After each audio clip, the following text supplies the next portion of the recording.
Hello everyone, नमस्कार आप सभी को। आज इस 361वें दिन के वीडियो में आप सभी का स्वागत है। आइए कुछ महत्वपूर्ण प्रश्नों को देखते हैं जो आने वाली संगीत की प्रतियोगी परीक्षाओं में अवश्य ही पूछे जा सकते हैं। इसलिए आप इस वीडियो को बिना स्किप किए पूरा ज़रूर देखिए ताकि आपके आने वाली प्रतियोगी परीक्षाओं की और भी बेहतर तैयारी हो पाए। ठीक है, तो आइए आज का पहला प्रश्न देखते हैं। आज का पहला प्रश्न है चतुश्चैव षड्ज मध्यम पंचमा द्वै निषाद गंधारो तिस्त्री ऋषभ धैवतो। यह श्लोक जो है श्रुतियों पर स्वरों को स्थापित करने वाला यह दोहा जो है सर्वप्रथम रचा गया तो किस ग्रंथ में रचा गया, किसके द्वारा? तो सबसे पहले रचा गया नारद कृत संगीत मकरंद के प्रथम अध्याय संगीता अध्याय के प्रथम पाद के श्लोक संख्या 85 पर। ठीक है, नारद कृत संगीत मकरंद के प्रथम अध्याय संगीता अध्याय के प्रथम पाद के श्लोक संख्या 85 पर इस दोहे को रचा गया था। चतुश्चैव षड्ज मध्यम पंचमा द्वै निषाद गंधारो तिस्त्री ऋषभ धैवतो। इसके बाद अगला प्रश्न है हिंदुस्तानी शुद्ध ऋषभ स्वर व कर्नाटक संगीत के शुद्ध गंधार स्वर को कर्नाटक संगीत में कहते हैं।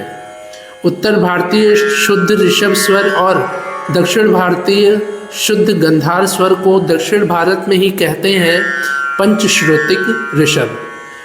इसको आप पंचश्रुतिक ऋषभ भी कह सकते हैं, हिंदुस्तानी शुद्ध ऋषभ स्वर को, और दक्षिण भारतीय या कर्नाटक संगीत के शुद्ध गंधार स्वर को।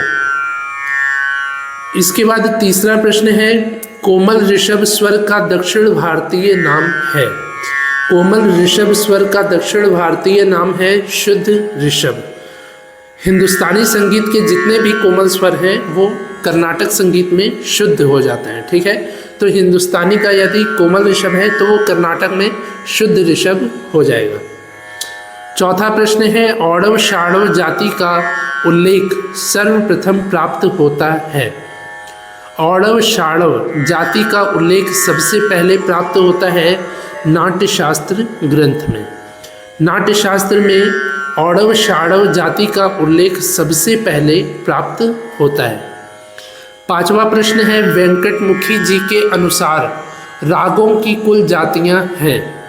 वेंकटमुखी जी के अनुसार रागों की कुल जातियां हैं 9 कुल जातियों को माना है वेंकटमुखी जी ने, जो हैं औड़व औड़व औड़व शाड़व औड़व संपूर्ण शाड़व औड़व शाड़व शाड़व शाड़व संपूर्ण संपूर्ण औड़व संपूर्ण शाड़व और संपूर्ण संपूर्ण।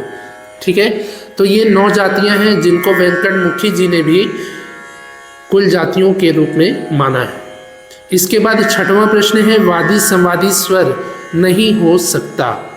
तो वादी और संवादी स्वर ऋषभ और गंधार स्वर नहीं हो सकता। यदि वादी स्वर ऋषभ है तो संवादी स्वर गंधार कभी नहीं हो सकता, क्योंकि वादी संवादी स्वरों के बीच कुछ अंतर होना चाहिए। ठीक है, तो ऋषभ और गंधार बगल बगल में हैं, इसलिए ये कभी भी वादी संवादी एक साथ नहीं हो सकते। इसके बाद सातवां प्रश्न है वादी संवादी स्वरों के बीच श्रुत्यांतर होना चाहिए।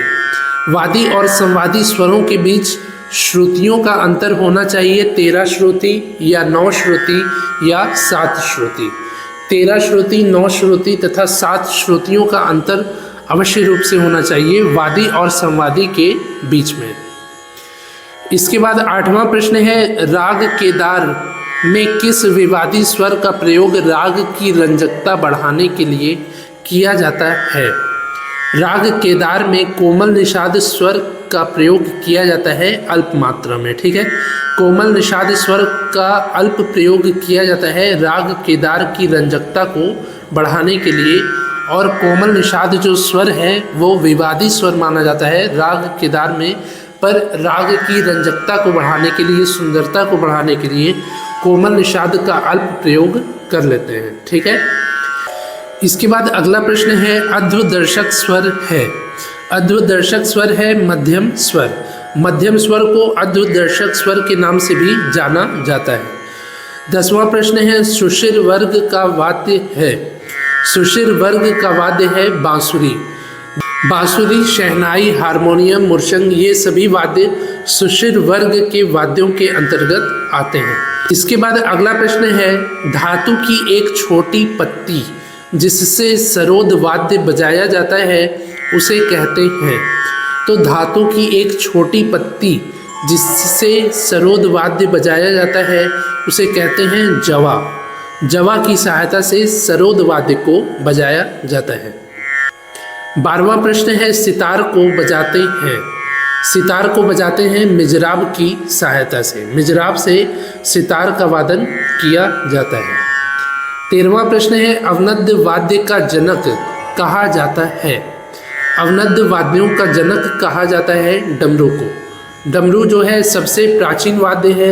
आप इस प्रकार मान सकते हैं डमरू को प्राचीन वाद्य की भगवान शिव जी ने भी सबसे पहले कहा जा सकता है कि डमरू वाद्य को बजाया था, उपयोग किया था डमरू वाद्य का। ठीक है, तो अवनद वाद्यों का जनक आप डमरू वाद्य को कह सकते हैं। ठीक है, इसके बाद 14वां प्रश्न है, तत्वाद्यों की जननी कहा जाता है। तत्वाद्यों की जननी कहा जाता है वीणा को।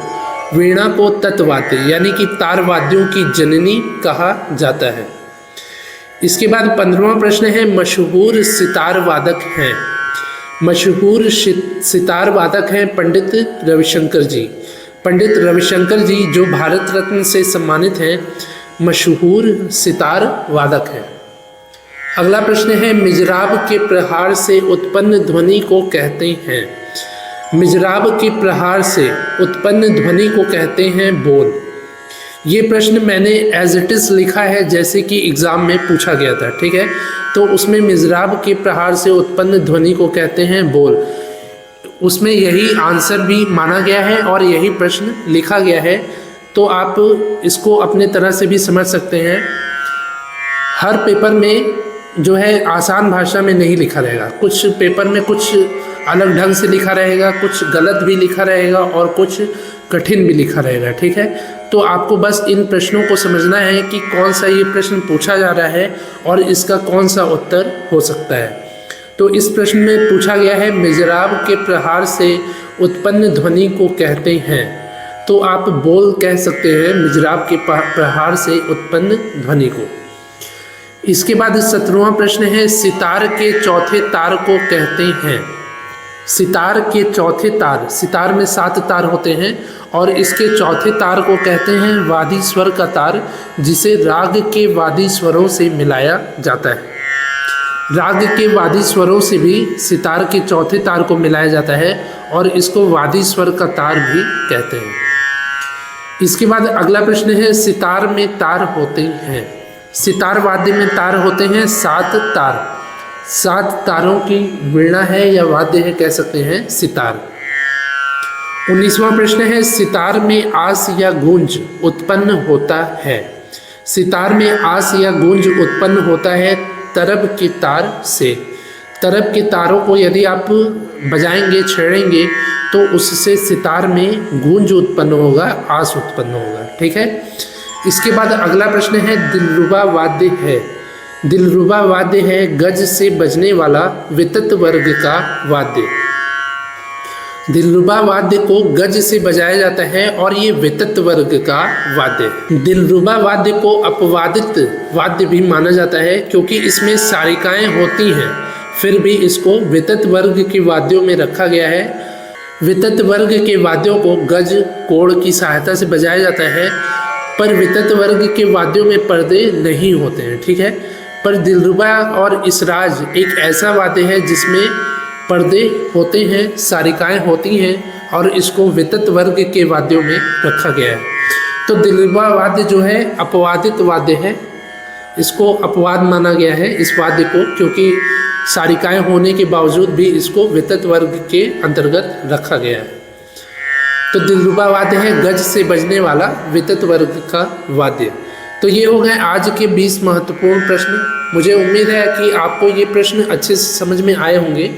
यदि समझ में आए हों तो आप इस वीडियो को लाइक करिए, ज़्यादा से ज़्यादा अपने दोस्तों से शेयर करिए जो आने वाली संगीत की प्रतियोगी परीक्षाओं की तैयारी कर रहे हैं, जिससे उनकी भी मदद हो सके। ठीक है, आज ये 361वें दिन का वीडियो है। इसके पहले मैंने 360 वीडियोस को बनाया है, जिसके प्लेलिस्ट का लिंक नीचे डिस्क्रिप्शन में है।